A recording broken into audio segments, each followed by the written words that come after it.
আমেরিকার একটি শহরে ভয়াবহ দাবানলে ব্যাপক ক্ষয়ক্ষতি হয়েছে। বিষয়টাকে অনেকে আল্লাহর আযাব, গজব হিসেবে দেখছেন। এটা আসলে তাই কিনা, এজন্য উল্লাস করা যাবে কিনা? আমরা অনেকে ইতিমধ্যে শুনেছি যে আমেরিকার হলিউড নামক একটি শহরে ভয়াবহ দাবানল পুরো শহরকে পুড়ে ছাই করে দিয়েছে। টানা 2 দিনের অধিক সময় ধরে শুধু পুড়ছে তো পুড়ছেই এবং কোনোভাবে সে আগুন থামছে না।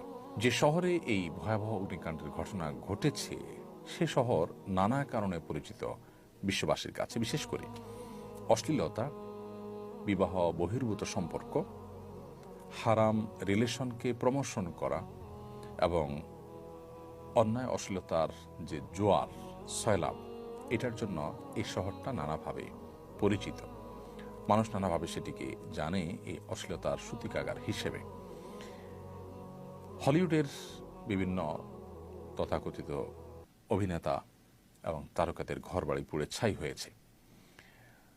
মানুষের মধ্যে যারা অশ্লীলতাকে ছড়িয়ে দিতে চায়, ব্যাপকভাবে বিস্তৃত করতে চায়, তাদেরকে আল্লাহ রাব্বুল আলামিন ভয়াবহ শাস্তি দিবেন বলে কোরআনে কারিমে আল্লাহ তাআলা জানিয়েছেন। এই যে দাবানল, সেটা তাদের সেই সব কৃতকর্মের শাস্তি কিনা এটা নিশ্চিত করে বলা কঠিন হলেও আপাত দৃষ্টিকোণ থেকে, বাহ্যিক দৃষ্টিকোণ থেকে এটি দেখে একজন মুসলমান সতর্ক হওয়ার যথেষ্ট কারণ রয়েছে, শিক্ষা গ্রহণ করবার যথেষ্ট কারণ রয়েছে। আমরা জানি যে ইতালির পম্পেও নগরী, এটাকে পাপের নগরী বলা হতো। পাপ, জুলুম, সীমালঙ্ঘন, এটা এমন পর্যায়ে চলে গিয়েছে যে একটা পর্যায়ে আল্লাহ রাব্বুল আলামিন সেখানে ভয়াবহ দাবানলে পুরো শহরকে পুড়ে ছাই করে দিয়েছেন। এখনও সেই কয়লা হয়ে যাওয়া শহরটি ওইভাবে কয়লা অবস্থাতেই বিশ্ববাসীর কাছে এখনও দৃষ্টান্ত হিসাবে, শিক্ষা গ্রহণের উপাদান হিসেবে এখনও টিকে আছে। হলিউডের এই যে আগুন, এই আগুন সেরকমই কোনো শিক্ষাদায়ক, সেরকমই কোনো অ্যালার্মিং কোনো বিষয়, কোনো ঘটনা হওয়াটা মোটেও অস্বাভাবিক নয়।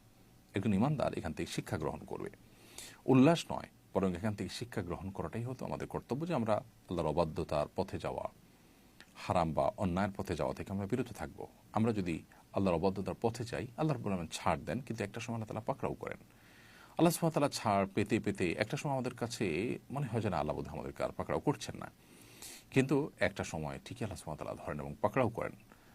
এই বিষয়টি পৃথিবীতে বারবার বিভিন্ন সময় ঘটে, আমাদের ব্যক্তিগত জীবনের সময় ঘটে, যে আল্লাহ সুবহানাহু ওয়া তাআলা আমাদেরকে অ্যালার্ম দিচ্ছেন, সতর্ক করছেন, বা আমাদের কোনো পাপের জন্য আল্লাহ রাব্বুল আলামিন দুনিয়াতে নগদ শাস্তি দিচ্ছেন। আমরা খুব কম মানুষের শিক্ষা গ্রহণ করি, এই জন্য আমাদের শিক্ষাটা এখান থেকে গ্রহণ করা উচিত। এবং এটি আল্লাহর আযাব, সেটি নিশ্চিত করে বলা কঠিন, কারণ আসলে